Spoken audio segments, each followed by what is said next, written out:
নানা গুঞ্জনের পর অবশেষে খোঁজ পাওয়া গেল ডিএমপির সাবেক যুগ্ম কমিশনার বিপ্লব কুমার সরকারের।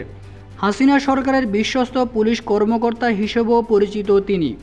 বিএনপি জামাতের আন্দোলন দমাতে সরাসরি ভূমিকা রেখেছেন সামনের কাতারে থেকে। অবশেষে জানা গেল তিনি দেশ ছেড়ে পালিয়েছেন। জানা যায়, চলতি মাসে 10 সেপ্টেম্বর রাতে লালমনিরহাটের পাটগ্রামের সীমান্ত দিয়ে একদল পাচারকারীদের সহায়তায় অবৈধভাবে ভারতে পালিয়ে যান আলোচিত পুলিশ কর্মকর্তা বিপ্লব কুমার সরকার। ইতিমধ্যে পাচারকারীদের এই সংক্রান্ত কয়েকটি কথোপকথনের অডিও রেকর্ড সামাজিক যোগাযোগ মাধ্যমে ছড়িয়ে পড়েছে। ইডেন বে কক্সবাজার সমুদ্র সৈকতের উপর নিজেদের একটি ঠিকানা। মাত্র 5 লাখ টাকায় আপনিও হয়ে যেতে পারেন এই হোটেলের মালিক। ইডেন বে, a concern of ভাইয়া হোটেলস।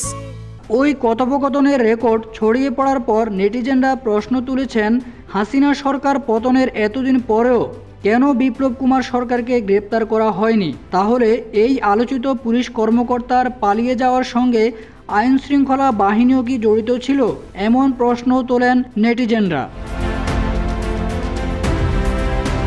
পাটগ্রাম থানা পুলিশ ও স্থানীয়রা জানায়, দহগ্রাম ইউনিয়নের পাচারকারী শুভ বিপ্লব কুমারের পালিয়ে যাওয়ার বিষয়টি স্বীকার করেছেন। এ ঘটনায় সন্দেহভাজন হিসাবে পাটগ্রাম ব্র্যাক ব্যাংকের ব্যবস্থাপক পঙ্কজ কুমার মদন নামে এক ব্যক্তিকে আটক করেন স্থানীয়রা।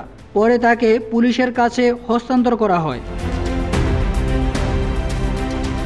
মোবাইল ফোনে কথার সূত্র ধরে জানা যায়, ব্র্যাক ব্যাংকের পঙ্কজ ও দহগ্রামের আকসিদুল, মমিন, লম্বা শাহিন, ফারুক, রাজীব, শামীম ও মকসিদুলের সহায়তায় বিপ্লবকে সীমান্ত পার করে দিতে 1.5 লাখ টাকা চুক্তি করা হয়।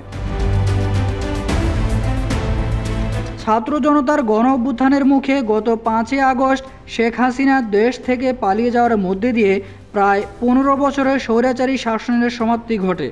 এরপর থেকেই আওয়ামী লীগ সরকারের মন্ত্রী, এমপি এবং পুলিশের শীর্ষ কর্মকর্তারা আত্মগোপনে চলে যান। তবে এর মধ্যে বেশ কয়েকজন মন্ত্রী, এমপি এবং পুলিশের সাবেক আইজিপি গ্রেপ্তার হয়েছেন। রিমান্ডে হাসিনা সরকারের নিষ্ঠুরতার ভয়াবহ তথ্য দিয়েছেন তারা।